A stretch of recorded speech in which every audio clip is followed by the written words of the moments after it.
Commissioner Patman, Commissioner Singh, Chairman Hubert. Here. Thank you very much, Ms. Ackman.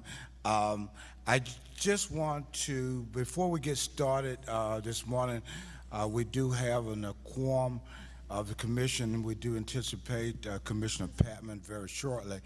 For those of you who are carrying cell phone devices, we would ask that you turn those off or put them in a vibrate mode during our proceedings today.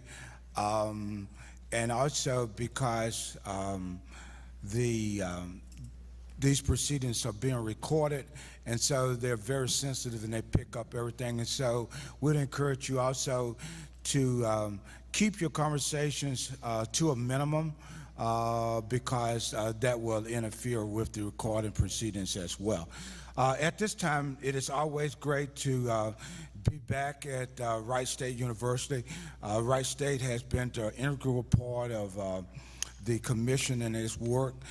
They are one of the founders of our Civil Rights Hall of Fame event that we hold every year, and it's always great to be back at Wright State. We do this on an annual basis. And having said that, we're going to ask, I'm going to ask Dr. Bernstein, we refer to him as Dr. B. He is if there was an ex-official member of the commission, it would be Dr. Bernstein because he has been such of support of the commission and its work, and more specifically the Hall of Fame, and so it's always good to see him as well. Dr. B? Thank you. I would especially like to express our gratitude to Wright State, the commission and the commissioners under their outstanding leadership of Commissioner Hubert and Dr. Michael Payton over here, the executive director, for being here, returning every year. I also just want to make one other comment that a couple years ago I lost a ton of provided health support I needed. I was very fortunate in the fact that picked up Dr. Hyman, the new director, 100% behind this project. We're really glad to have been working with us. Never had an annual inspection. Every good organization has somebody who does all the work. Thank you all for being here. We welcome you. If you need anything, please let us know. We'll talk to you later. Thank you very much, Dr. Bernstein. Commissioners, the minutes from the March 17th, 2016 commission meeting was previously provided to you. Hopefully at this time you've had an opportunity to peruse those minutes and review them. If there are any corrections to those minutes, if there's no corrections to those minutes, a motion will be in order for acceptance and adoption and approval of those minutes. So moved. Second. Okay, Commissioners, I'm going to ask you to speak right into your mics. You might have to pull them up a little bit because of the recordings as well as being able to pick up the audio. We have a motion by Commissioner Barrage, seconded by Commissioner Singh, to approve the March 17th, 2016 commission minutes. Are there any questions or discussions on the motion? No questions or discussions on the motion. Ms. Ackman, will you call the roll, please? Yes, Commissioner Barreras, Yes. Commissioner Singh, Yes. Commissioner Cespedes, Yes. Chairman Hubert. Yes. Thank you very much. Commissioner, the confirmation agenda is before you. At this time, a motion will be in order for approval of today's confirmation agenda. So moved. Second. There's a motion by Commissioner Cespedes and second by Commissioner Barrage to approve today's confirmation agenda. Any questions, discussions on the motion? No questions, discussions on the motion. Ms. Ackman, will you call the roll, please? Yes, Commissioner Barreras, Yes. Commissioner Singh, Yes. Commissioner Cespedes, Yes. Chairman Hubert. Yes. And I know we have a number of students, and we typically do this at when we take these proceedings in our educational section.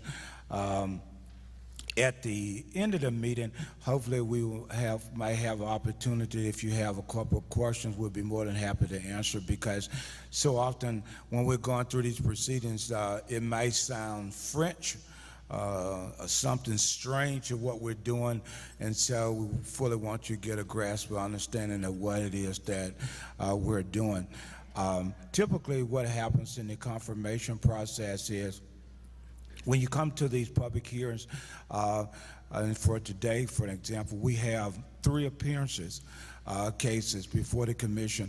Every commission, every filing, every case that is filed with the commission, both parties have the opportunity to request an appearance if they choose to do so. And so often when folks come to commission meeting, and as my kids have told me before, they says, well, you only had 3 appearances today.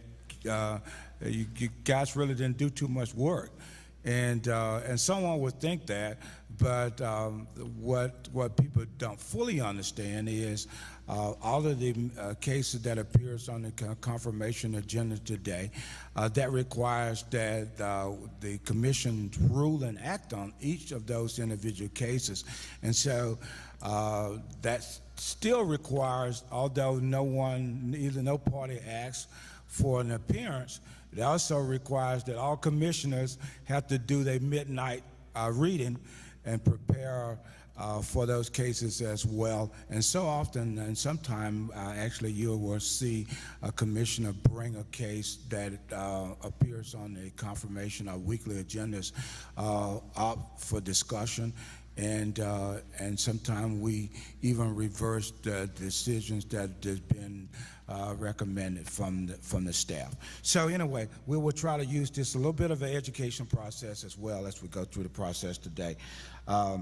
Commissioners, we're now ready to hear from our staff briefings. Mr. Martin, our compliance director. Yes, Chairman and Commissioners, the Ohio Civil Rights Commission has complied with all notification requirements under Commission Rule 4112-1-04, and there are no changes to today's agenda. Thank you very much, Mr. Martin. And Mr. Martin, as we indicated earlier, we do have 3 appearance cases before the commission today. Mr. Martin, third and final appearance before the commission today, please. Yes, Chairman and Commissioners, the third and final case to appear before you appears on your Week 3, page 2, item 1A. The case is Stephen Wright versus Kelchner, Inc. Will the parties for this case please come forward? This case comes before you on reconsideration of a prior finding of no probable cause issued on March 17, 2016. The charging party requested reconsideration of this finding and wishes to contest the finding before the commissioners today. Here to present his case is the charging party, Mr. Stephen Wright, accompanied by the NAACP President, Derek Forward, and representing the respondent, Kelchner, Inc., is attorney Ian Mitchell and Karen Van Zandt. Okay. Thank you very much, Mr. Martin. Thank you, parties. The chair recognizes Commissioner Patman. Yes, I move that we have a 5-minute recess. Okay. There's second? Second. There's a motion by Mr. Patman, second by Ms. Raj, that the commission would take a 5-minute recess. Any questions, discussions on the motion? Hearing none. Ms. Auken, will you call the roll? Yes. Commissioner Patton? Yes. Commissioner Barreras? Yes. Commissioner Singh? Commissioner Cespedes? Yes. Chairman Huber? Yes. I have 11:57. Let's be 11:58 now. Let's be back at 12:05. Mr. Patman, second by Ms. Raj, for the commission to move from recess to public session. Any questions, discussions on the motion? Hearing none, Samba to give us a briefing on this case, please. Good afternoon, Mr. Chairman, Commissioners. May it please the Commission, I will present the case of Stephen Wright versus Kelchner Incorporated. This case comes before the Commission on charging parties' request for reconsideration based on the decision of the Commission on March 17th, which found no probable cause of discrimination.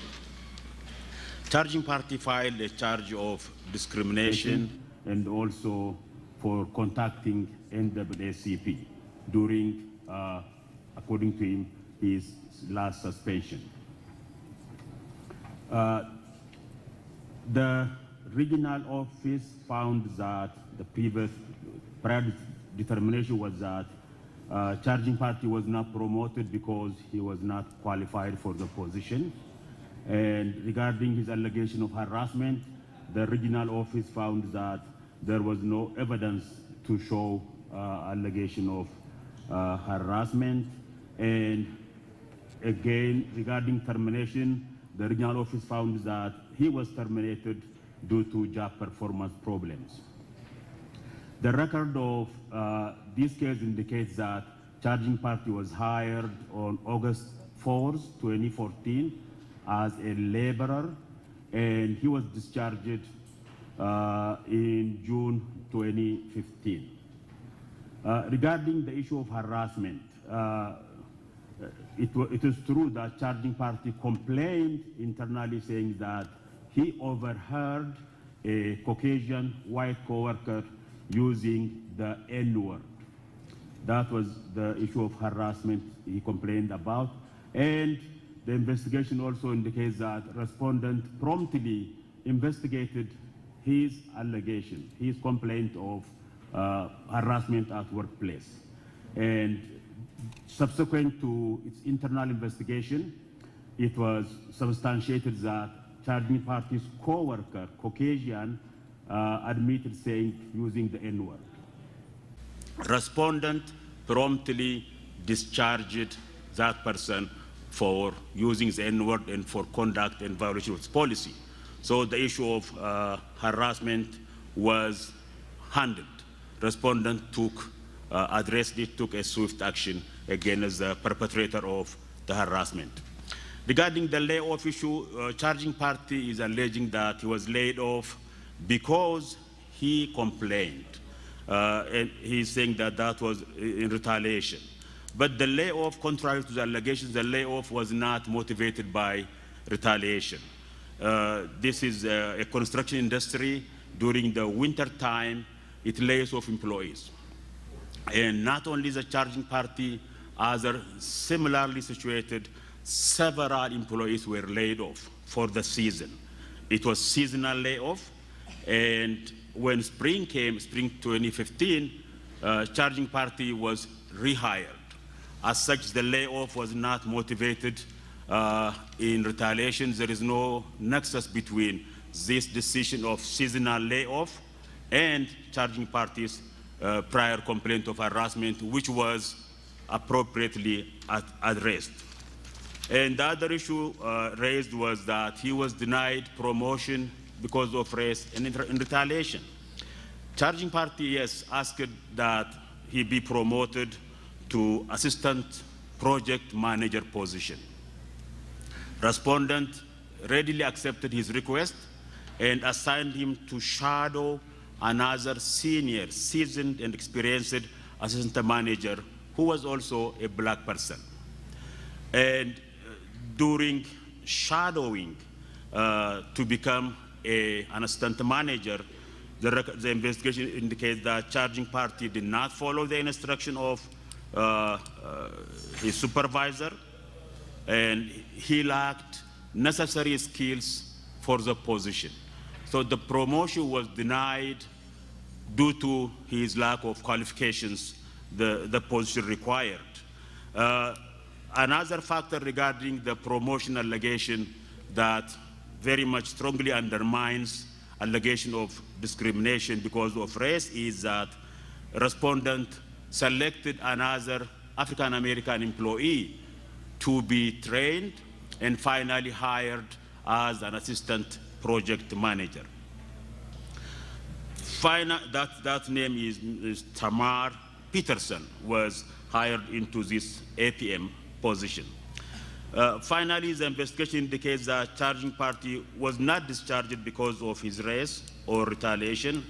The investigation indicates that he was discharged for job performance problem. It was documented that he was not following directions, and he failed to work to do work required as a laborer, and also he failed to follow general safety rules. It should be noted that in his request for reconsideration, charging party just reiterated his initial complaint. He did not challenge the findings of the regional office, that he was not promoted due to lack of qualification, and his internal complaints were addressed, and he was not promoted due to lack of qualification and discharged because of performance problem. Last but not least, evidence also indicates that prior to charging party's termination, respondent has discharged similarly situated Caucasian employees who were not known to have engaged in any protected activity for same or similar reasons for performance issues. Based on the above, I recommend that the Commission deny charging party's request for reconsideration and uphold the initial finding of no probable cause. Thank you. Thank you, Mr. Soba. This time we'll move to the charging party since it's their request for reconsideration. Mr. Farmer, you can state your name for the record. You may introduce your parties and you may proceed with your 5 minutes opening, please. Thank you, Mr. Chairman. Thank you, Commissioners, for even electing to open a hearing up for this particular case. And for the record, I typically don't get involved in individual casework. But this particular case, once my chairman of our Labor and Industry Committee contacted me and our paralegal contacted me, I had an opportunity to review the case and listen at our complainant. It rose to the level of, I thought it was an opportunity to really fight for this young man and in what he believed in. So I just want to state for the record that I typically don't get involved in individual casework. I more or less focus on community issues. But let's just go back to the facts. He was hired on August the 1st. So with me, I have Chris Kortner, who is our Labor and Industry Chair. That's the individual who actually fielded the complaint, Mr. Chris Kortner. And then our paralegal is Kathy Parsons. So they work together on individual casework every day at our office. So Mr. Wright was hired on August the 1st, as already stated, August the 4th, 2014, and was terminated on June the 1st, 2015. So he had a 10-month tenure with the Kelchner Construction Company. So I just want to go over a list of questions with our complainant, and I just want to see how he responds so that you can see how he responds to these particular questions. Have you ever been disciplined during your 10-month tenure on the job? No, sir. No, sir. Have you ever received a review during your 10-month tenure on the job? No, sir. When you were terminated on June the 1st, I know you sent a letter to the company also requesting a grievance, but due to their policies, they don't give a grievance once you've been terminated. But did they give you a copy of your termination form? No, sir. Did you request a copy of your termination form? Yes, sir. So now let's go over some of the issues related to this particular case. What was the first racial incident that you faced on the job? In West Virginia. And can I talk to us about that particular case? Me and a Caucasian man, we were working, and through the whole process, we were working, and later on that night, I asked him, "Hey, man, what can we do around here in West Virginia? I'm out of town," and I asked him, "What can we do around here?" He told me that they don't allow niggers to go around in places in West Virginia, with Caucasian people. Okay. And then, so what was the final outcome? So what did you do next? Did you report that? Yes, sir. I reported it to Luther Hall, which was our safety manager. Okay, so you reported it, and then what was the final outcome and disposition of that particular employee who made that statement? He was terminated. Okay. What was the second racial incident that you faced while working at Kelchner? I was in my room with my roommate, also a Caucasian man. His name is John Hightower, and we were talking, and he told me that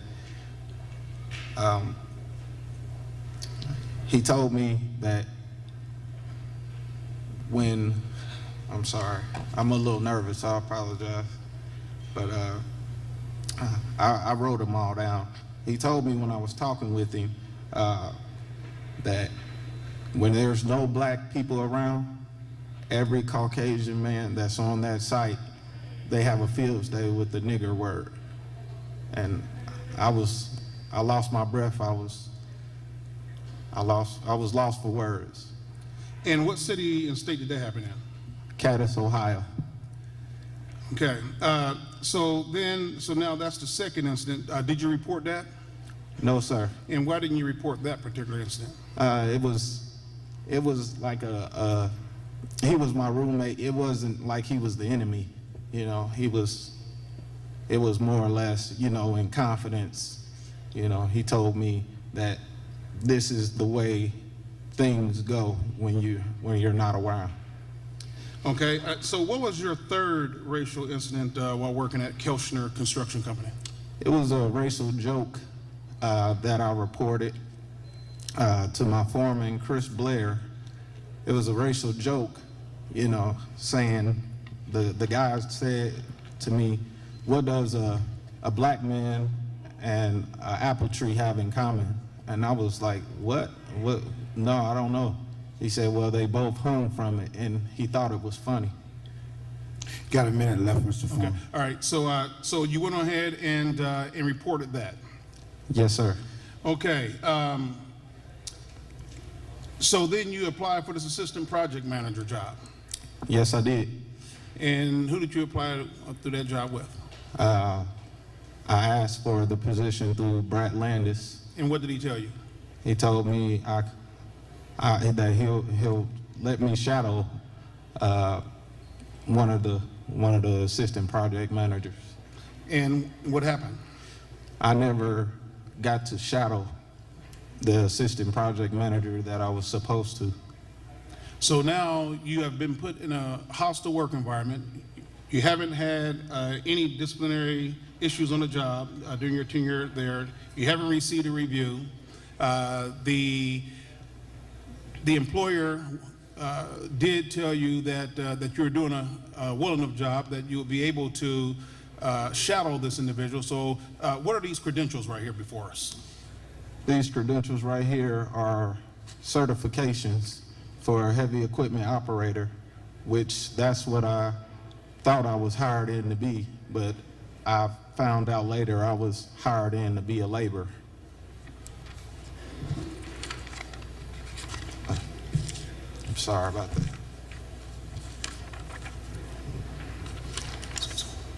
So you are qualified, in fact, to do more than be a laborer.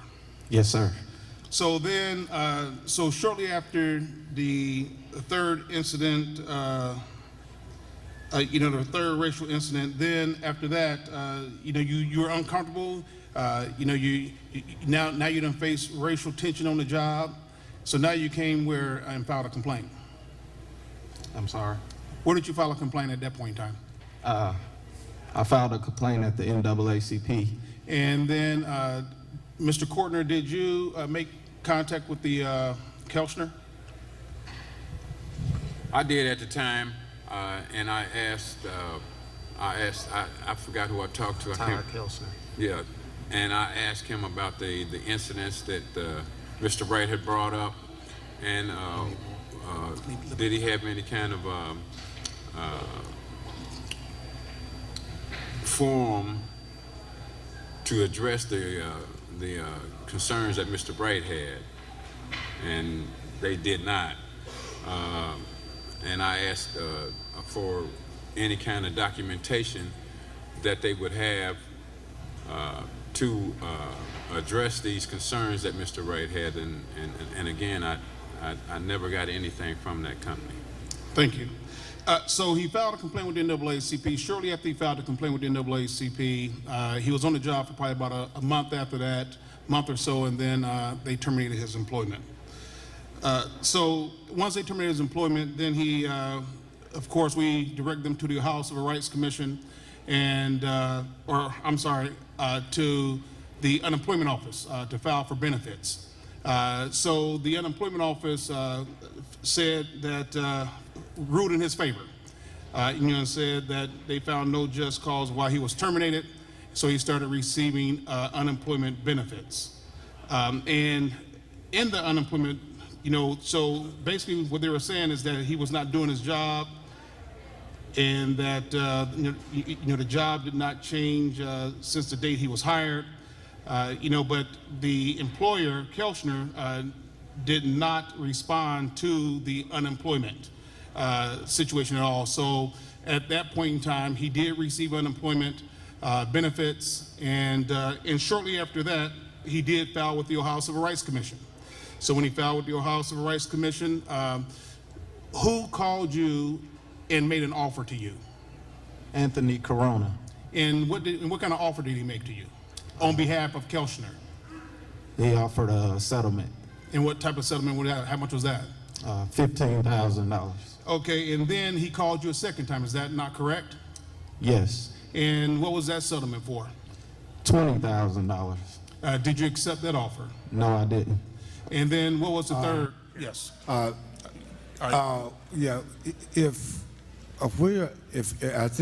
I believe what I'm hearing is some, because let me preference this. In our cases, anytime a case is filed with the commission, and one of the things we pride ourselves on the commission is we immediately offer the process of mediation. And what that does is that eliminates, hopefully, the end of the process. And we, the commission, we don't participate and we don't get involved in it. So what I'm going to ask you to do is don't discuss the matters of what was discussed during mediation, because that makes it very complicated one for what we're trying to rule on. Okay, yes, sir. Okay, no problem. Yes, sir, Mr. Chairman. So after that, he eventually received a letter from the Ohio Civil Rights Commission in saying no probable cause. So that's what basically brings us here today, and then you all made a ruling that he would be allowed a hearing, and we appreciate that. Okay, thank you, Mr. Farmer. Counsel for the respondent, you may identify yourself for the record and introduce your parties, and you may proceed with your 5 minutes. Thank you, Mr. Chairman, and commissioners and guests.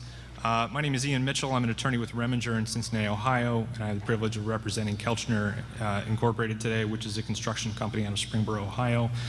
With me at the table today is Kelchner's Director of Human Resources, Karen Van Sant. She is not only the most qualified individual in the company to talk to its respective EEO policies and procedures, but she also was involved with the process of working with Mr. Wright as the charging party in this case throughout his employment. In fact, she started about the same time with the company as he did as well. There are a couple things that I want to mention just in an introduction, but obviously I want the commission to keep in mind that, or at least put into some context, that I think we're going to have some disagreement on what the facts are in this case. Honestly, some of the disagreement is between what we've heard today and what's actually in the charge of discrimination. As this commission is probably aware, and I know the Dayton office that worked on the initial investigation is aware, Kelchner provided numerous documents involving the personnel file and the investigation of any claims that charging party brought to his employer throughout his tenure with the company, which again was only about 10 months. But as part of some of the investigations, which as you'll find out from the matters that I'll discuss in a couple moments were not related to discriminatory conduct, but simply to workplace discrepancies or disagreements that he was having with other coworkers or management.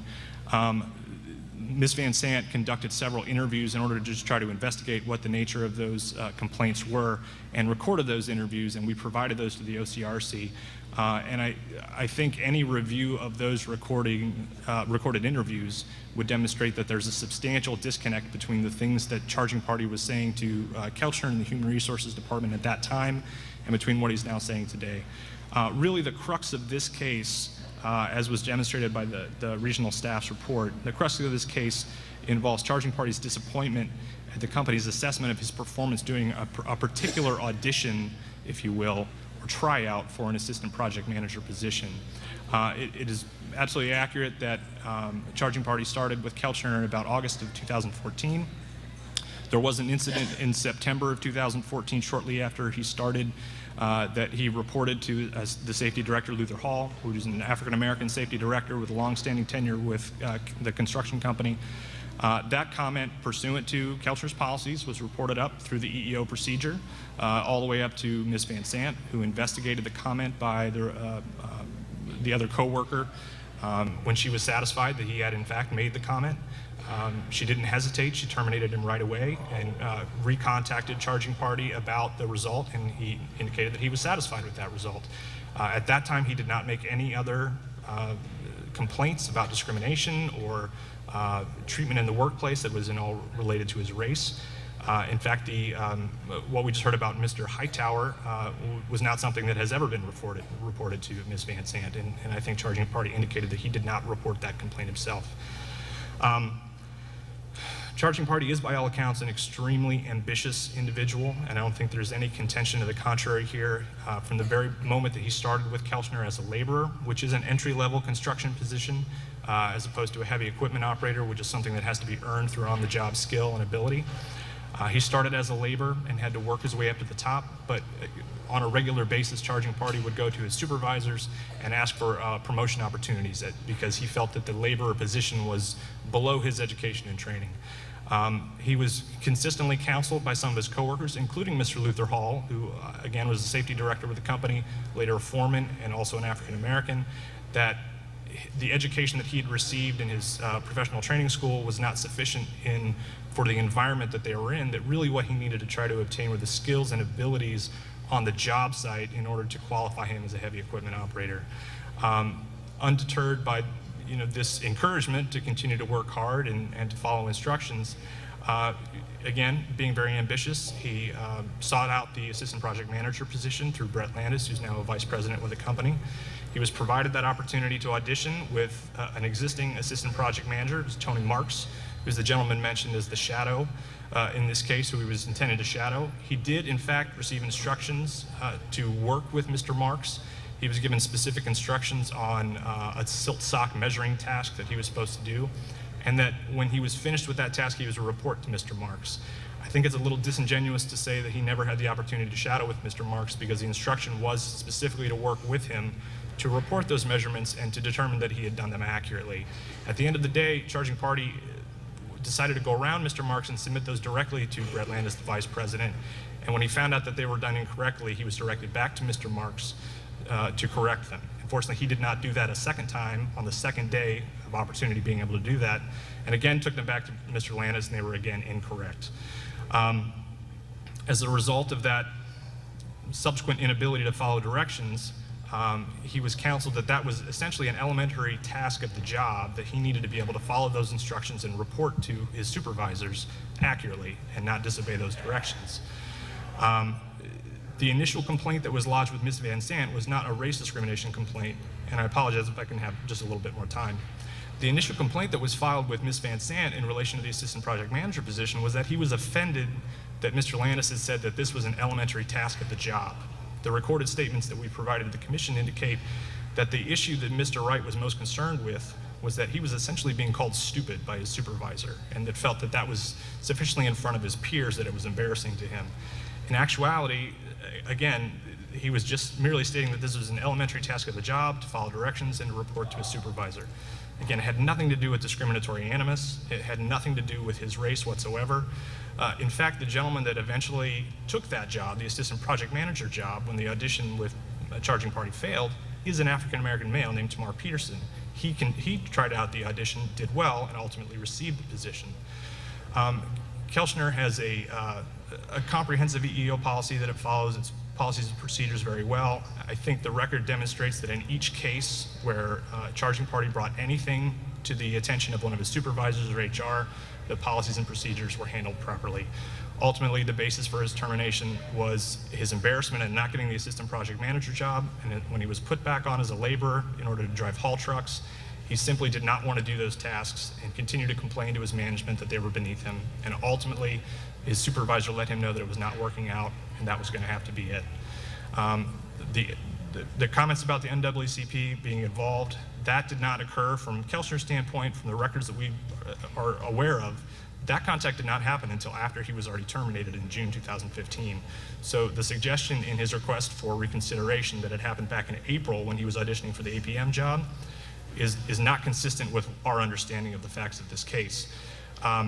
What I would say to support that is that when he was, another recorded interview was taken in June of 2015 in regards to the reasons why he was being let go, he did not mention any discriminatory aspect of his denial for the APM job in either the April interviews or the June interview. And in the June interview, it's the first time that he mentions the NAACP. So I appreciate the Commission's time.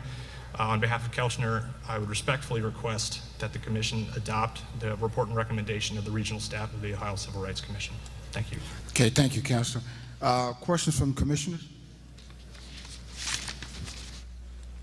Okay, the commissioner who always likes to go first, Commissioner Mirage.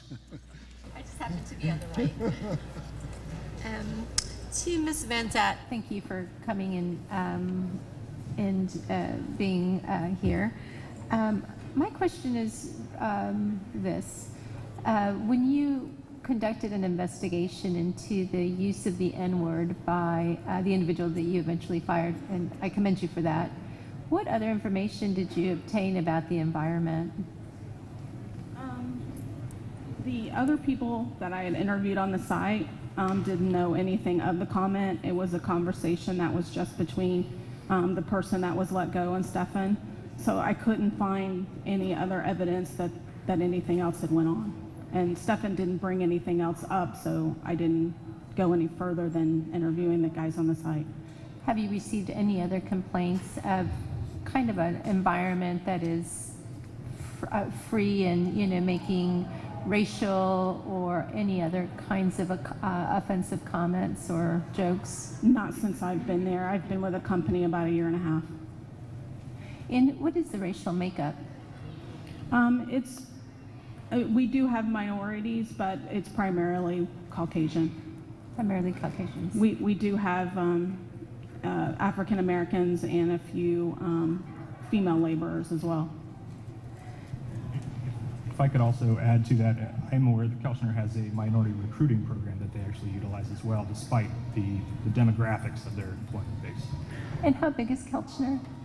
Right now we have about 250 employees. Sometimes that gets up to be nearly 400, but it's seasonal and it depends on the contracts that we have. And I was trying to track just in his employment, he was laid off twice? And no, he was laid off one time, and that was after the West Virginia work stopped. The two he was off for a week at a time, 2 times after that. But the first time it was because he requested a transfer back to Dayton, and we were trying to see if we could accommodate that. At the time we could not because there were people laid off in Dayton, so I couldn't bring him back to Dayton. So then he went back to work at the Cadets site where he was at. The last time there was a discrepancy about what happened, the Mark Wellborn, the superintendent, had let me know that he had terminated him, and Stefan had said he was laid off and ready to go to work in Dayton. So then that week in between was also where I was investigating what happened. So both of those 2 weeks that came at different times were more me investigating, trying to find what happened, and until then we were going to wait and see where to put him. And were they paid suspension or paid time off? It was unpaid. It was unpaid. So he complains about a situation and then he gets, well, I guess it was because he'd been terminated and so you The turned it second to time, suspension? yes. The second time, the first time I thought he was requesting a transfer. So he had went back home to Dayton and wanted to go home. So I thought he just wanted some time off and I needed to investigate if we could put him back in Dayton. Sure. And if I could clarify, Sure. Commissioner, from the recorded statements that we provided, when Mark Wellborn granted charging party's request for a transfer back to Dayton, initially the process was that had to be approved through the HR department, through Ms. Van Zandt. So he did inform Mr. Wright that he would be willing to sign off on his transfer request. Mr. Wright actually left the work site shortly afterwards, so to travel back to his family in Dayton. So he actually was just away from the website, or from the work site. Conceivably, he could have continued to be at the Caddis rail yard and to continue to work while the transfer was being processed if he had wanted to. But he voluntarily left to go back and visit his family in Dayton.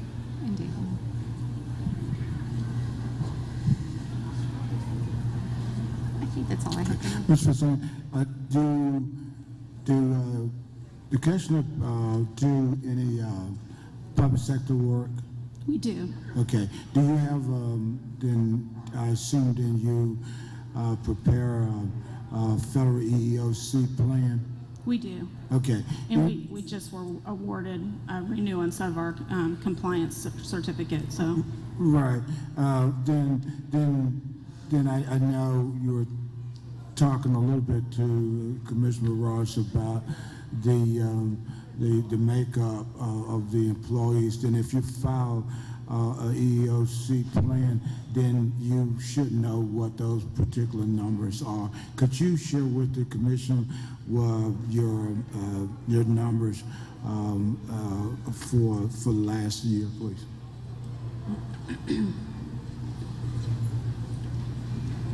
I'm sorry, I'm gonna have to find that That's because okay. Take I your don't have it time. memorized. Take your time. Just don't take all year. I understand. This is a little outdated, so it's from last summer. Last summer, okay, that's fine. But we had a total of 262 employees. There were 4 black males, 1 American Indian male, 1 mixed race male, 13 white females. 13 white females? White females. And that was out of 262? Yes. Okay. Okay. Thank you. Additional questions from commissioners?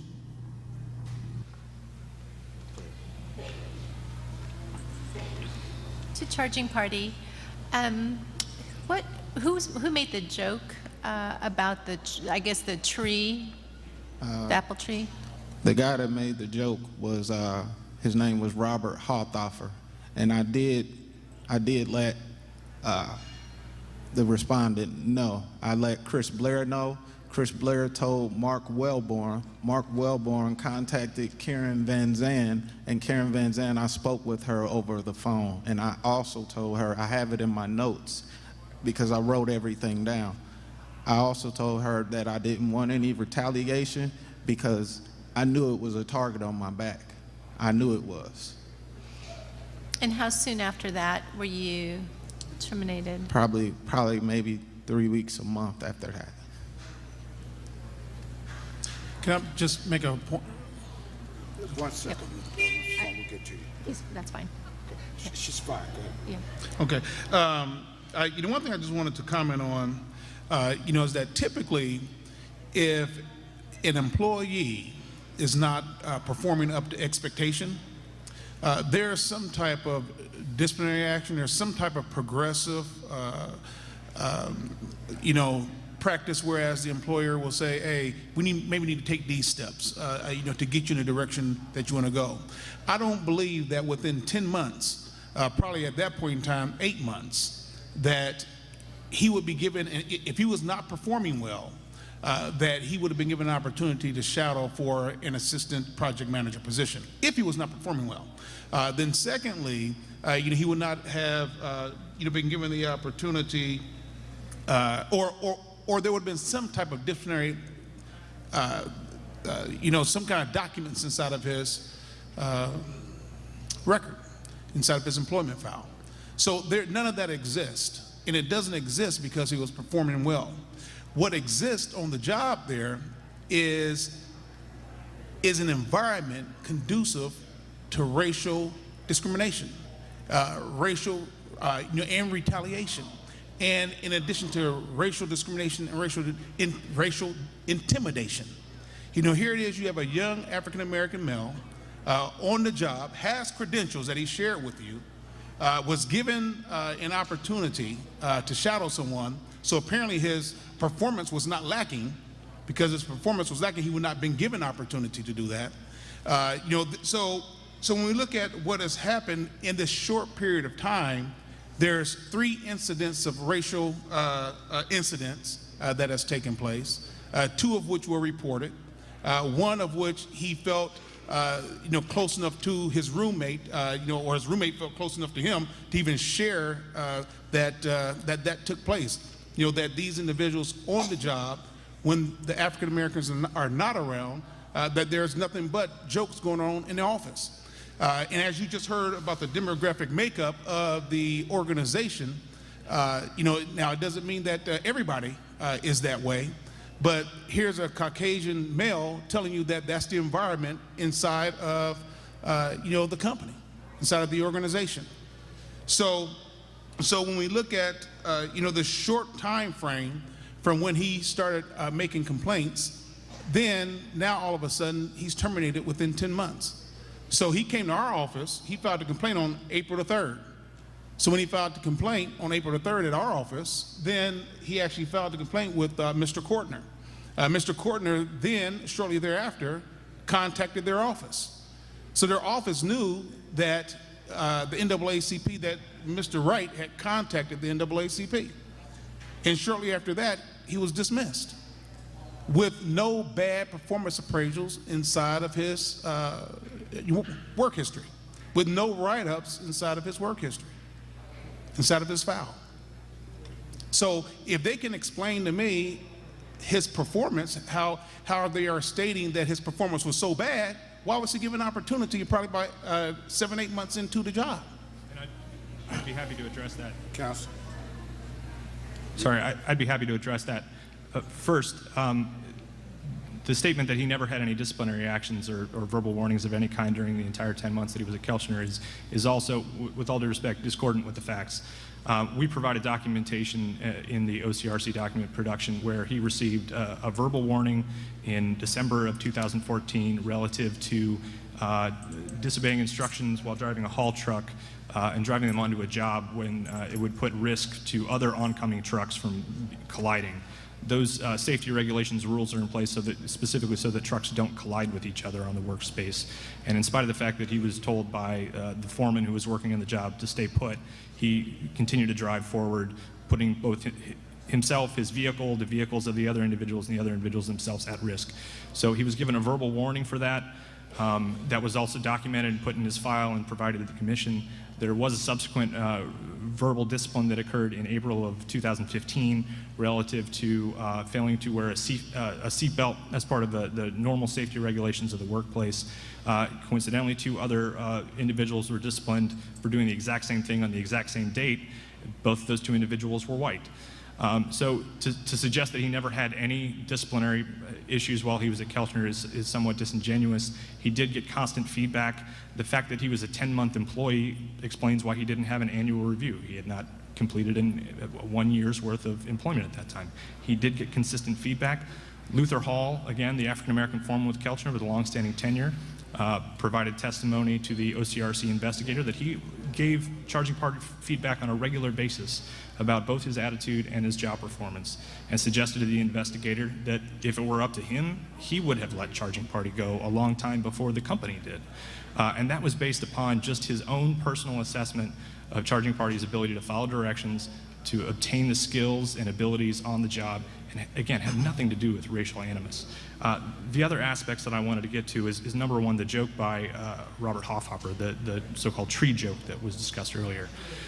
When Karen Van Zant, Chris Blair, and Mark Wellborn were involved with that comment, that incident, what was reported to them at that time was a comment that Mr. Hofhopper had suggested to Mr. Wright that he looked like a character, he said he looked like a colored character that he had seen on a TV show. That was the complaint and comment that was related to Chris Blair. Again, pursuant to the EEO policy, Chris Blair ran it up to Mark Wellborn. Mark Wellborn ran it up to Karen Van Zant. Karen Van Zant contacted Charging Party to see what happened, to try to understand the context of what was said or if he was offended by it. And she was informed by Charging Party not to investigate it, that it wasn't offensive to him and it wasn't a big deal, and he didn't want anything to happen. So to suggest that the company retaliated against him for something that he didn't want pursued, I guess I don't understand how that falls under protected activity. I know protected activity law under Title VII is very broad, but if the employee is specifically saying, I'm not offended by this, don't do anything about it, and the company doesn't do anything, if he's subsequently terminated for a legitimate business reason down the road, I guess I fail to understand how that can be retaliation. And the last item I wanted to address was the demographics. The numbers are what they are. Frankly, this is a construction company that operates in eastern Ohio. The ability of the company to find African American or minority employees that are willing to go to eastern Ohio and work on construction sites is very limited. As a company that seeks out high EEOC compliance ratings, it does have an active recruiting program for minorities in their company that engages on a regular basis. They go to job fairs specifically to market their company to prospective African American employees and other minority employees. They do what they can in order to boost those demographics, but part of it is just industry related. They just cannot get the numbers to work in that region of the state on that type of job, artificially.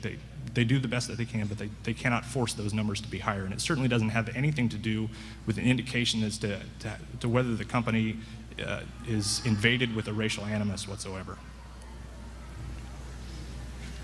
Mr. Patman. Yes, to the respondent, I'm curious as to, and this is Ms. Van Zant, right? This comment about the apple and then this comment about you look like a colored character. Is it your experience that if the party that reports it feels as though it's not offensive, that's okay, or do you look at that and evaluate it based on your company's policies and objectives? I basically look at the situation, and the situation, I never heard the joke. This is the first time I've ever heard of it. So the context that I had got, or the story that I got, was they were having a discussion about TV, and it came up that he looked like someone on TV. So I did, call Stephan to find out some more information, and after talking with him, I didn't feel like it was a big deal, so I didn't investigate it further. If I thought there was something there, I would have absolutely went out and done an investigation like I did in some of the other instances with Stephan. But in this case, I just didn't think there was anything there. Now, I'm a bit confused because did Charging Party report this? No, he did not, but I called him. Okay. How did this incident about the apple in the tree and the colored character, how did that surface? I reported it to Chris Blair. I reported it and told him that I was offended about the racial joke. Chris Blair contacted Mark Wellborn. Mark Wellborn contacted Karen Van Zant. They know about it. They just not saying it. That's what it is. Did you ever have a conversation with her about this incident? Yes, I did. I didn't tell her. Yeah, I did. I told her that. What did I say in my notes? I told her that I didn't want any retaliation from either side.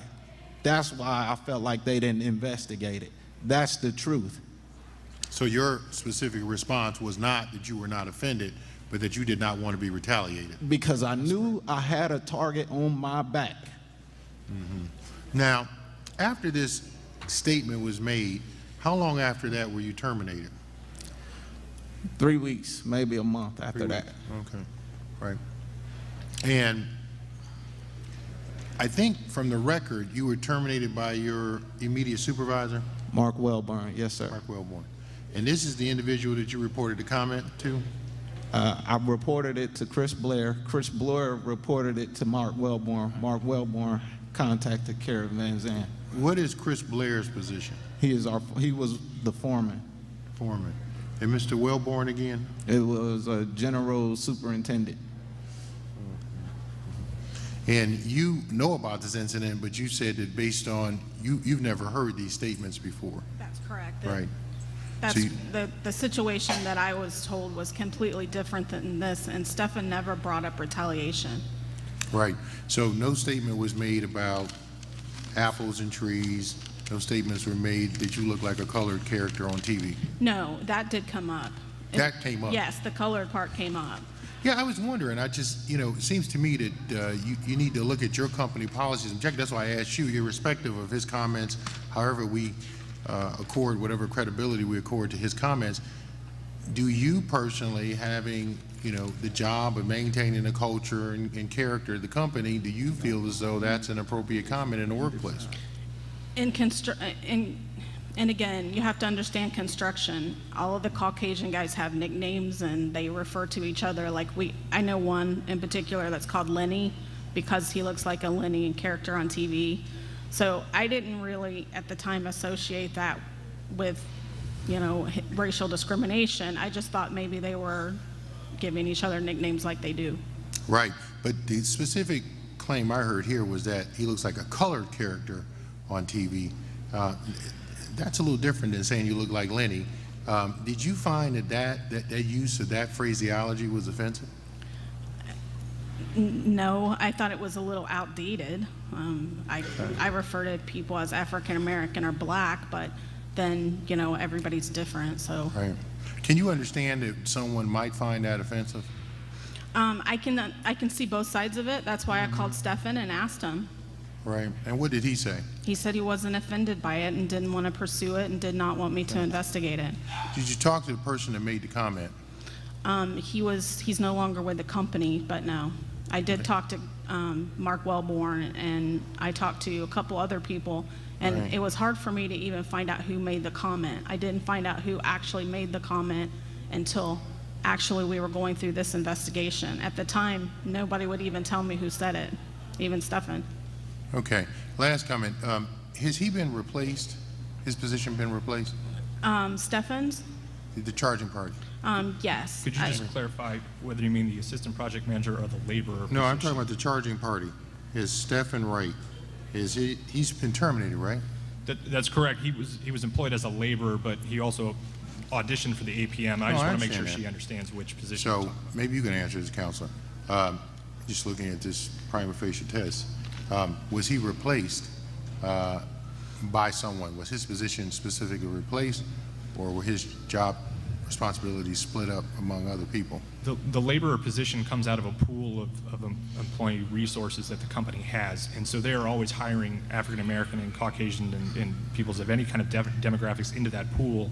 So to say that his specific position was replaced by a person of any particular race would be difficult, because the crews just work with whatever they've Well, let's got. simplify it. Seems Sure. as though I have some experience with construction.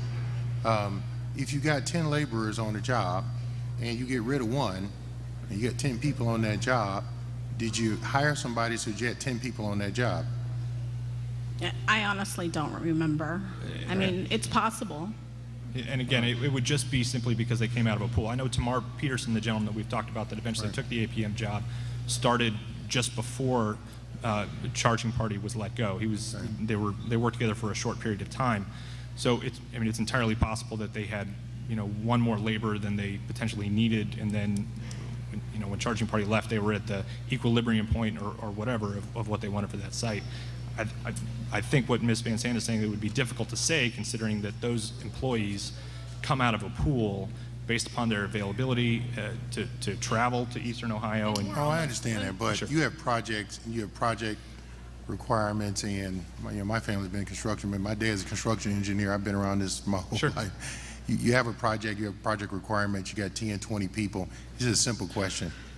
When you fired him, did you just say, okay, we got to have another guy? I mean, these projects aren't done that way. They're done where you determine labor, equipment that you need on a particular job, and then you have that there. Now, the numbers may fluctuate based on the job, but on a specific job, may take 2 or 3 months. When you terminated him, did you replace him? That's the only question I had. Now, with respect to the promotion, I thought I heard that the promotion that he sought was eventually given to an African American. Is that correct? Okay.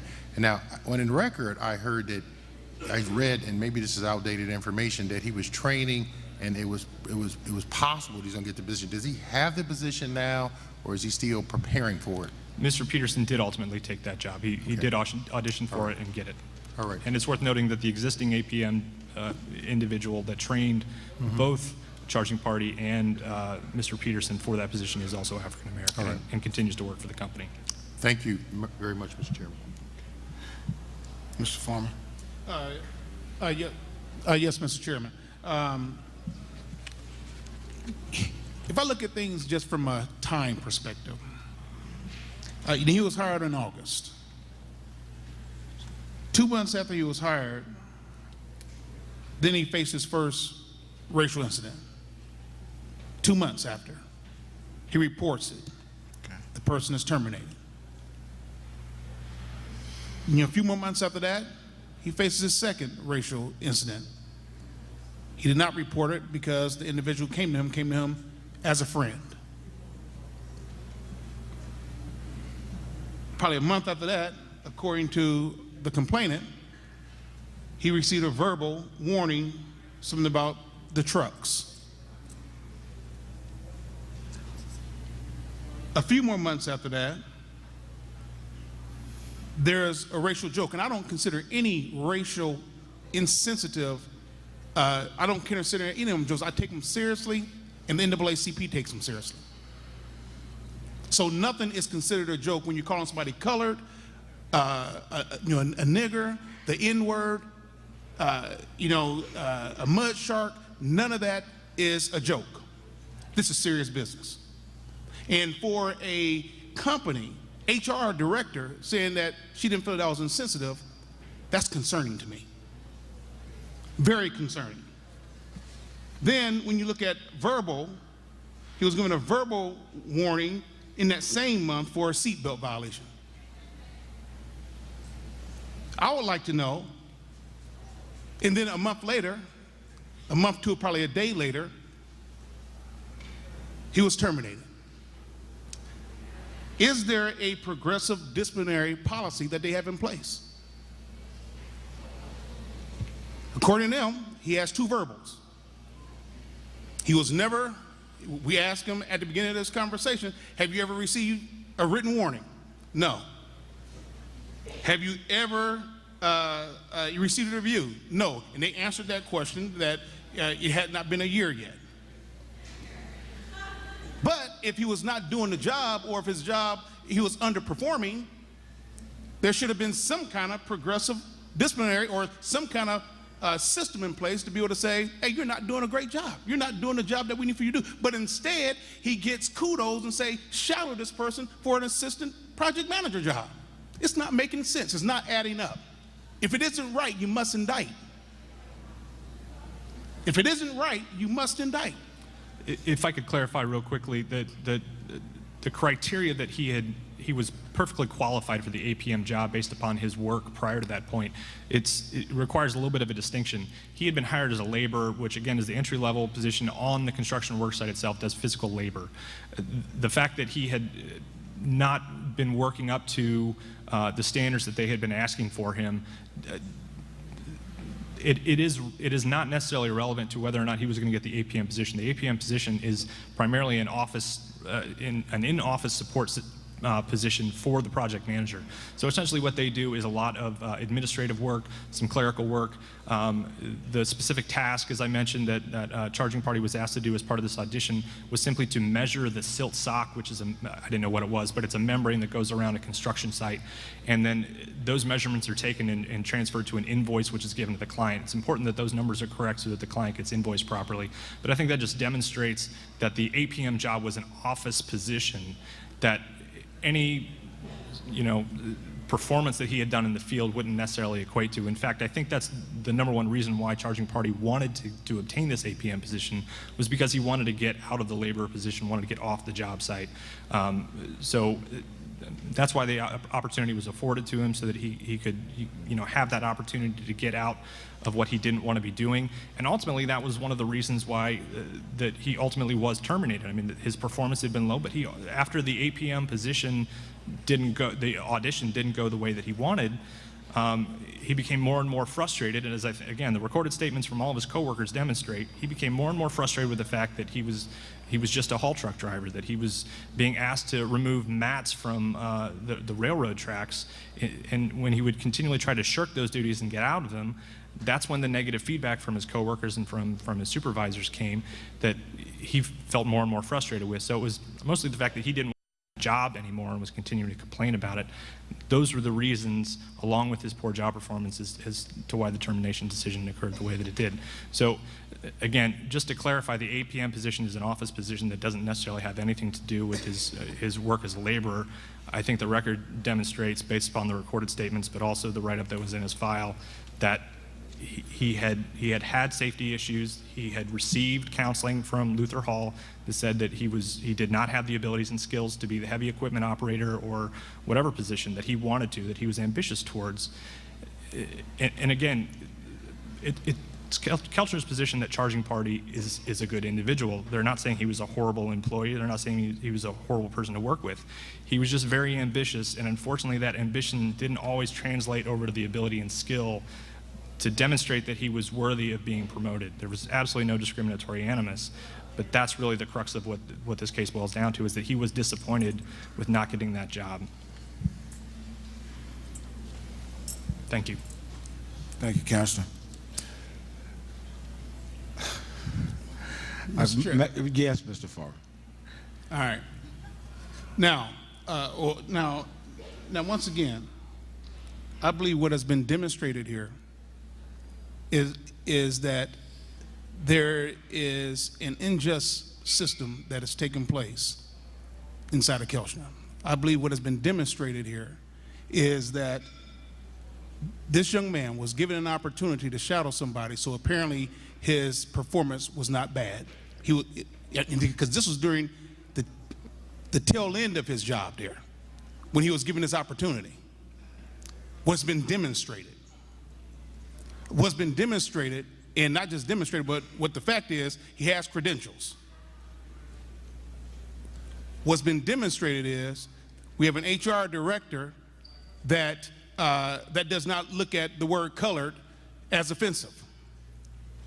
What's been demonstrated here is that we have two situations that were reported, and a third that was not reported. Racial incidents on the job within 10 months. What's been demonstrated is, enough said. Okay, well, and I'm not going to, I understand, Mr. Farmer, and I think you know that this commission prides itself in trying to determine whether or not discrimination took place in the cases that are filed before it. We do know that the first time the charging party filed a case, first time the charged party felt though he was discriminated, he contacted the company. The company took care of the matter, and the charged party was satisfied.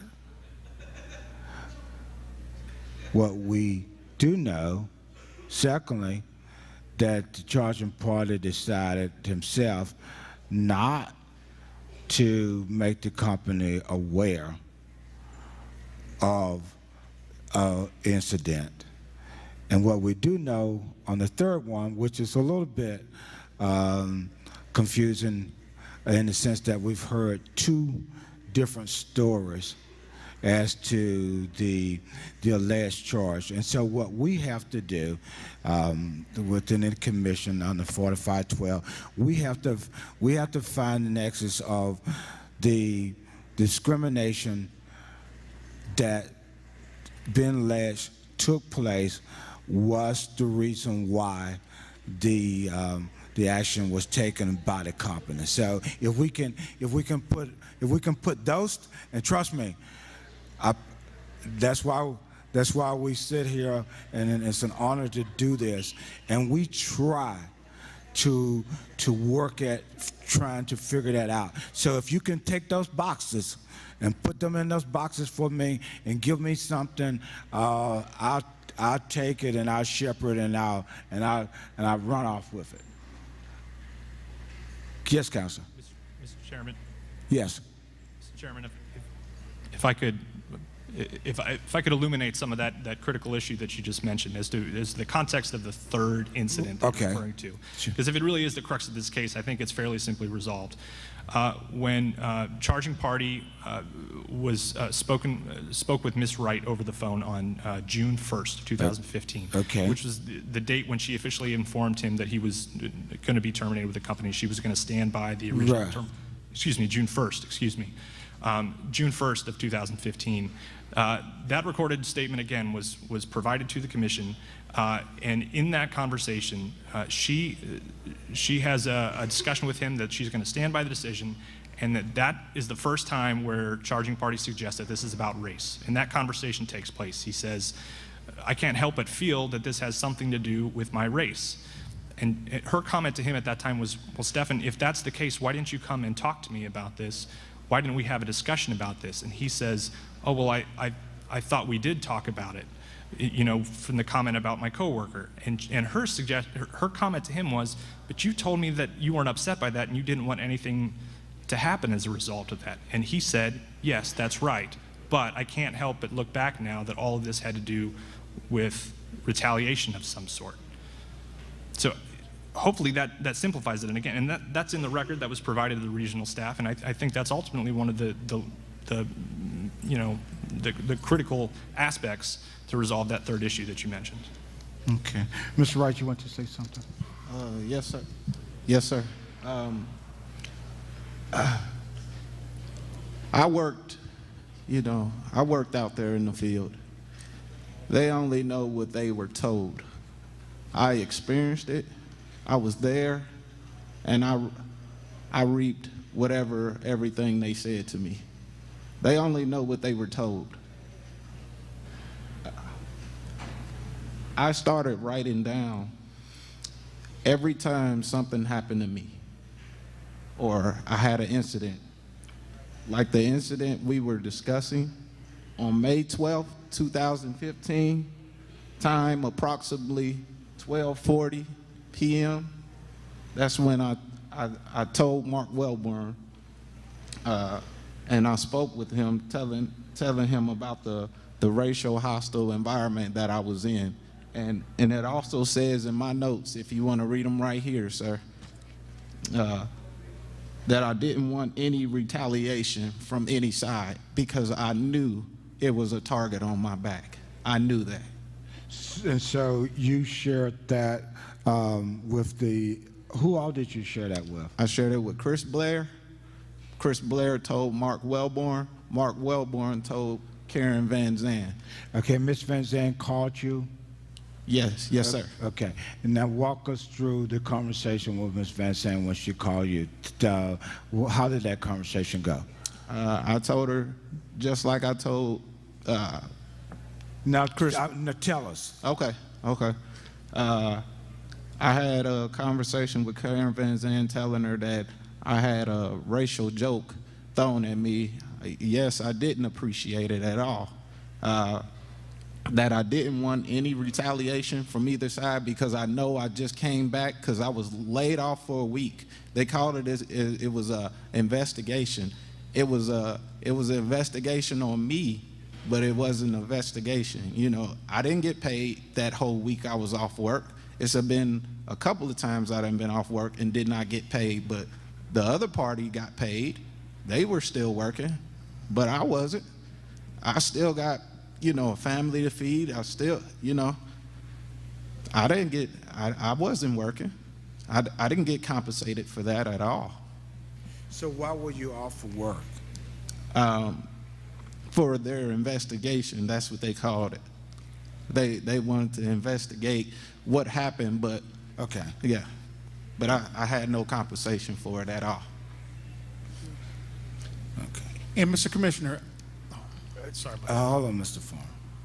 Yes, Councilor. I was just going to clarify, the investigation that I think charging party is talking about would have been the May-April investigation, where after he did not get the APM position, he requested Mark Wellborn for the transfer.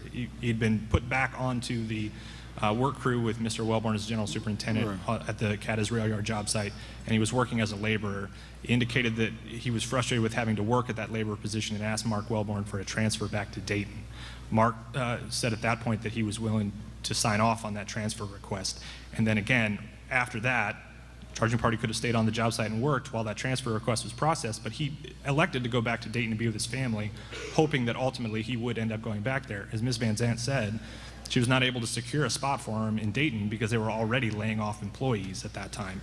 So she presented him with the opportunity to go back to the rail yard, which he agreed to, but then the period of time that passed was essentially a week. Now, it was not a layoff. She did investigate his suggestion that he had been mistreated. When she first talked to him about the transfer request, she said, why do you want to transfer? He said that he felt mistreated by Brett Landis. And again, that mistreatment claim, as it clearly indicates in the charge of discrimination, was solely based upon his comment that Mr. Wright had failed to fulfill the elementary task of the APM position, which again, he was insulted by, thinking that it was in reference to his intelligence, which it was not. It was just, you have to be able to follow instructions and be able to take these measurements if you're going to do an APM job. The second day, when he again failed to follow the instructions, to report those numbers to Anthony Marks, the person he was supposed to be shadowing, and then to relay those to Brett Landis, again, he had failed at that elementary task of the job, which was to follow the instructions. It had nothing to do with his race. It had everything to do with not being able to fulfill the instructions that he had been provided just simply the day before. Okay. Additional questions from the commissioners? Any additional questions from the commissioners? Okay. Mr. Pat. To the respondent, under your policy, I understand that he was only a 10-month employee, so you had no opportunity to do an annual evaluation, correct? That's correct. I think there was that's in the file, there was like a new hire review or something, but it was so early in. Right. Yeah, I think he was doing okay at that time. Is there a mid-year review? No. Okay. And we've heard that there were some verbal warnings here given. Under your disciplinary process, when it's performance related, does it progress from verbal to written, or is it enough to say, hey, it's verbal, Frequently there's terminations without any steps at all. Obviously, that's not ideal for me, but that's what's happening a lot, and that's happening with all other employees, not just African Americans. Right. Is your employment manual, do the employees have access to employment manuals? It pretty much says that we can do whatever we want, is what the policy says. Okay. Yeah. So there's no mandated progressive disciplinary process? Okay. Yeah. All right, thank you. Any additional questions from the commissioners? Okay, then commissioners, in the matter of Stephen Wright versus Kirchner Inc., what's the pleasure of the commission?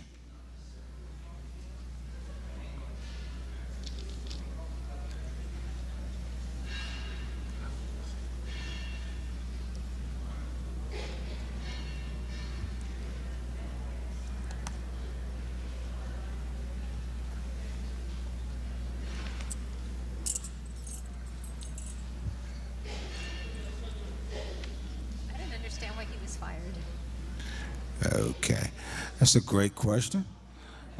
Commissioner Aurora says she don't understand why he was fired. That's an excellent question. Counselor, are you eager to answer that question? I'm happy to answer Sure, it. go ahead. Again, when charging party returned back to the Cadiz Rail Yard, he was disappointed with having to be a laborer, that he was not assistant project manager. He was asked to do the work of a laborer, which involved a lot of physical labor. It involved driving a haul truck, it involved pulling mats off rail yards. It involved taking ditches, just about anything that you can imagine on a construction site that was physical. Again, that was not where he saw himself being, and that was what he had communicated to other individuals that were around him, coworkers. Again, Luther Hall, who was somewhat like his mentor on the work site, that's what he had mentioned to Luther Hall. And Luther continued to suggest that you need to be patient, to put in the time, understand how to master the skills that are required in order to move up in this company.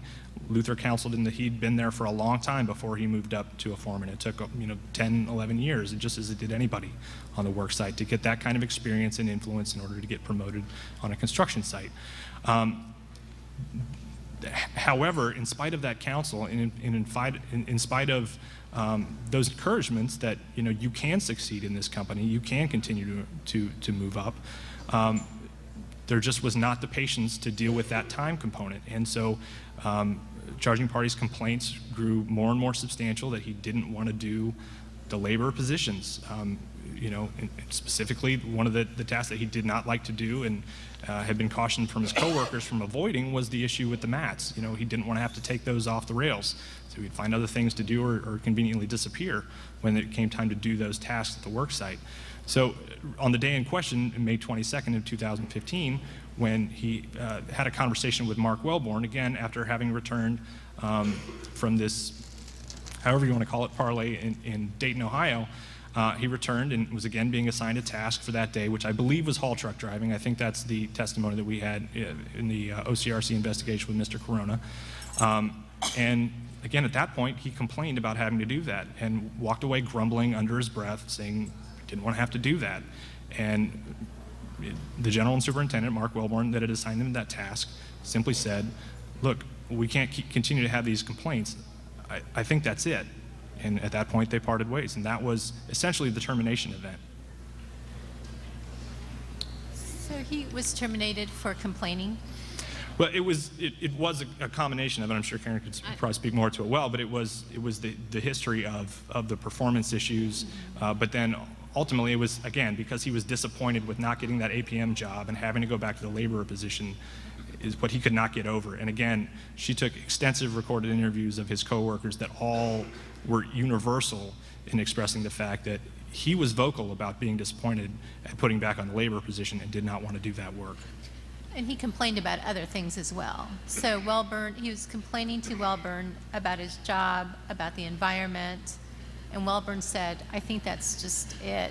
Well, to the extent that you said he's complaining about the environment, I'm not quite sure what you're referring to. Well, he complained about a joke through his supervisor up through Wellborn that got to your office, I believe. Well, the joke, again, is something we dispute factually, that the joke about the tree did not actually occur. Well, I don't know that it didn't occur, but I know that it was not reported. That what was reported was the comment about the television character. Somehow Wellborn thought enough of it to report it to HR, right? A red flag was raised that said, Correct. I need to tell somebody that this came through my office. Right. It was offensive enough for him to repeat it to someone. Correct. He adhered. He doesn't waste people's time. And so he thought it was worthy of a phone call. I always worry when when companies don't take things into a different perspective. I'd like to comment on the termination because I was the one that investigated that and ultimately made the decision to terminate him. Okay. What Ian said is absolutely correct. However, it was more than that. When I talked to, I think there were I can't remember exactly how many, but there were quite a few statements I took from the field. The one thing that came out for me was his lack of following directions also. Yes, he was complaining about not wanting to do labor, but it was also he was not following directions. He was putting headphones on and not on the CB. Things like that can get people injured and killed, and that was a concern for me, and that's ultimately why I decided to back up Mark Wellborn. Yeah, what we're trying to figure out is what was in Mark Wellborn's mind when he decided. It sounds like... Sure, but I could have overturned that if I felt like there was any issues with it. Mm-hmm. I just don't know what caused Mark Wellborn to be particularly upset with the complaints. I know Mark personally, and he has deadlines that are very strict, and I know if people don't do what they're told to do when they're told to do it, they fall behind. And my guess is he was getting frustrated with the constant talking about what he was going to do and when he was going to do it, and he just wanted him to do it. Got it. Thank you.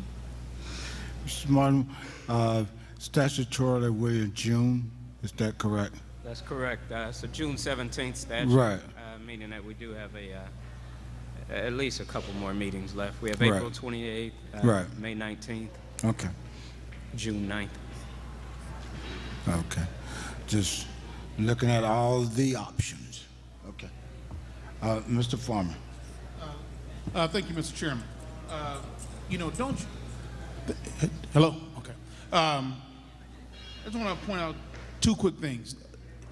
It's just very odd from a timing perspective that he was laid off after the termination. Yes, she did the right thing and terminated the guy for making a racial comment in the beginning in West Virginia. Right. She did right, and I applaud her for that. Okay? But from a timing standpoint, after that happened, he was laid off. So I applaud her for doing the right thing, but after that, he was laid off. Can you tell him, the second time that you were laid off, when did that happen? And why did that happen? Because they're trying to say that you wanted to go home and you didn't ask for work. Can you talk about that? March 28th, 2015. Like I said, I wrote everything down. It's right here in my notes. The reason I asked to go back home because I was being treated unfair, and it was unfair treatment. I wrote down, I was trying to keep busy and stay productive. Check the oil in the 815 compactor. I started compacting the field, and I told Karen Van Zandt this also. I started compacting the field. I came over the CB and let my boss, Mark Wellborn, know what I was doing to stay busy. He then told me to get off of the 815 because he didn't want me over there. Then turn right back around and put a Caucasian man on the same piece of equipment that he told me to get off of. I'm qualified to run any piece of equipment in the world. Mr. Wright, when you say you were treated unfair, could be more specific. What are you saying? You were treated. When you're saying you're not, how were you not treated fair? What about this unfairness? Is it relates to your race, or what? I mean, what is it? What is it specifically that you're saying? I believe it was race. I would believe it was everything that I said, from a hostile environment to retaliation. About this incident, yes, I believe it was my race because you pulled me off of a machine that I know how to operate and operate well, and put a Caucasian man on it, and I'm doing the same thing that. Now, who pushed you off the machine? Mark Wellborn. Mr. Wellborn. Yes, sir. And what Mr. Wellborn's position was? Was he a foreman? No, sir. He was the general superintendent. General superintendent. Okay. Yes, sir. Okay. Now now you know how to operate all of this equipment, but are there? Well, we do know that. Did you violate any safety rules? No, sir. If you violate safety rules at Kelchner, they write you up for it. And so during your tenure of employment with Kelchner, you never were talked to about or spoken to about violation of any safety rules? When they spoke safety? No. Stick with me. My questions, and my questions are for a reason. Okay. So, during your tenure at Kelchner, were you ever spoken to about any safety violation rules? In a group. Individually, no. Okay. In a group. Okay, that's all right. Thank you.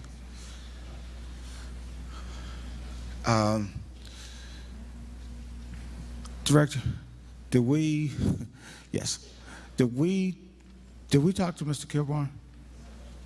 There is no record that the regional staff talked to Mr. Kilborn. There's nothing in the record that you spoke to him during the investigation process? I did not. Okay. During the reconsideration process, I did not talk Hold to on a him. second. Stay with me, counsel. I'll get you. Okay. During the reconsideration process, Uh-huh. I did not talk to him because the evidence that the investigation shows was, in my judgment, overwhelming in favor of respondent's decision.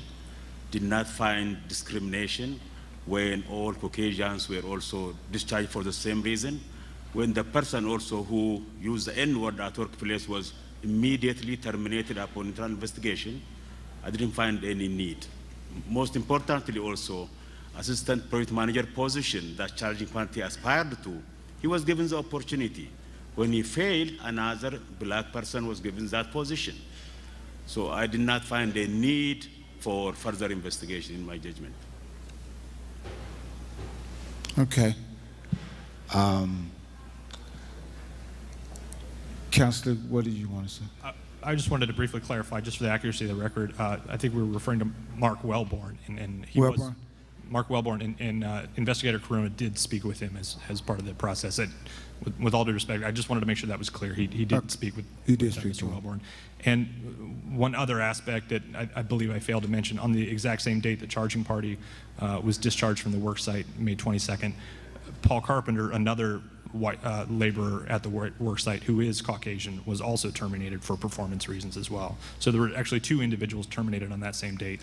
Other than charging party, the other individual was white. Was the individual that was terminated was Caucasian? Was he terminated as in the same situation where he had verbal warnings and then terminated, or was there more steps taken that led up to his termination?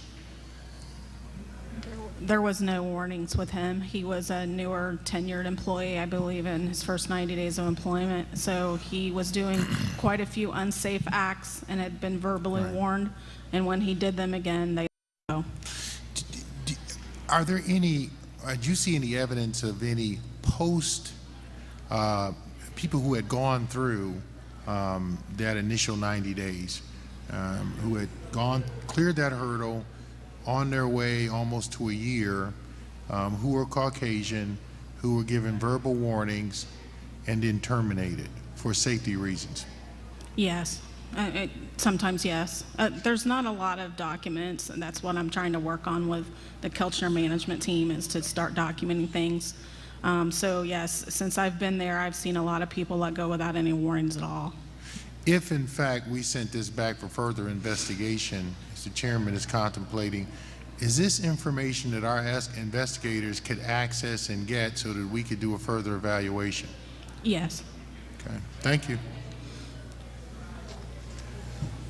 Since we're on the topic of additional information, do you have any other complaints that you've investigated, say, in the past 10 months regarding employees complaining of their environment? No. There are no others? No. Was he the very first one? Since I've been employed, yes. I think Kelchner does have some that go back farther, but I was not part of that. And there have been no others since? No. Not that I can recall right now. Are they kept centrally or in a place where you can look them up? Yes. I mean, I would keep that as part of my investigation file, yeah. Okay. Thanks.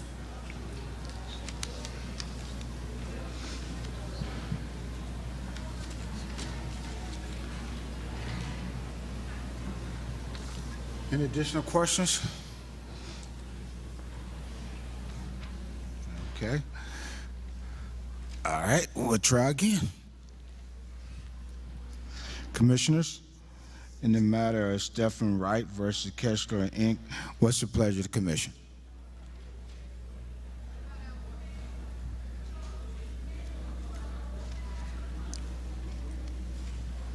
Silence.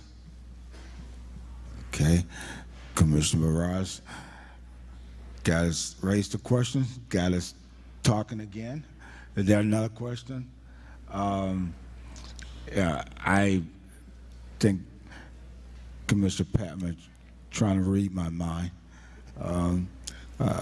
Yeah, I was on the subject of trying to determine whether or not there was a need to remand the case back to the regional to get some additional information on those matters, but I'm not quite for sure whether or not I've got my questions answered to a large degree, and I would just ask of the commissioners, are there still remaining questions that you feel that will be germane to get an additional information that would be helpful to helping you understand this case better?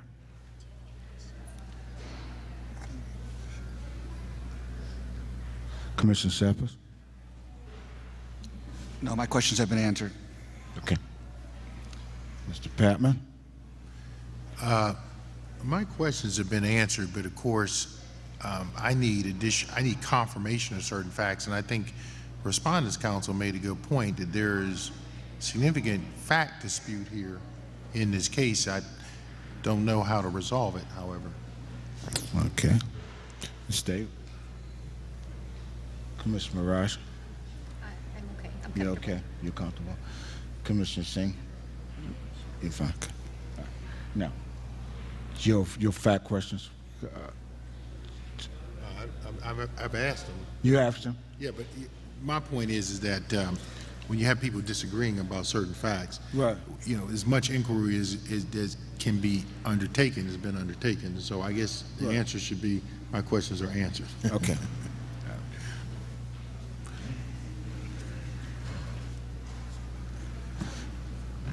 Okay.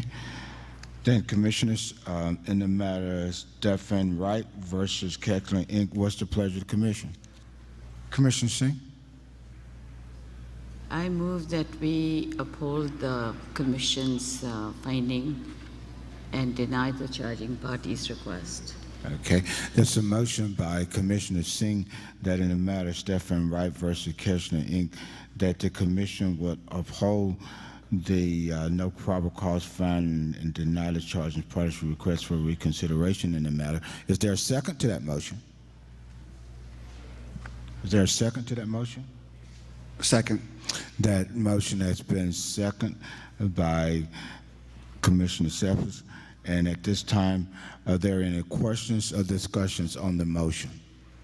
There's no questions or discussions on the motion. Ms. Ackman, will you call the roll, please? Yes, sir. Commissioner Barreras? Yes. Commissioner Patman? Yes. Commissioner Singh? Yes. Commissioner Suspetta? As well. At this time, I would ask for a motion to recess until we move up to, I believe it's room 103. Get a motion to recess until we convene for our presentation for lunch. So moved. Is there a second? Second. Second by Commissioner Barras. Any questions, discussions on the motion? Ms. Ackman, call the roll. Commissioner Singh? Yes. Commissioner Barreras? Yes. Commissioner Patman? Yes. Commissioner Suspetta? Yes. Chairman Huber? Yes. All right, thanks. We're going to go.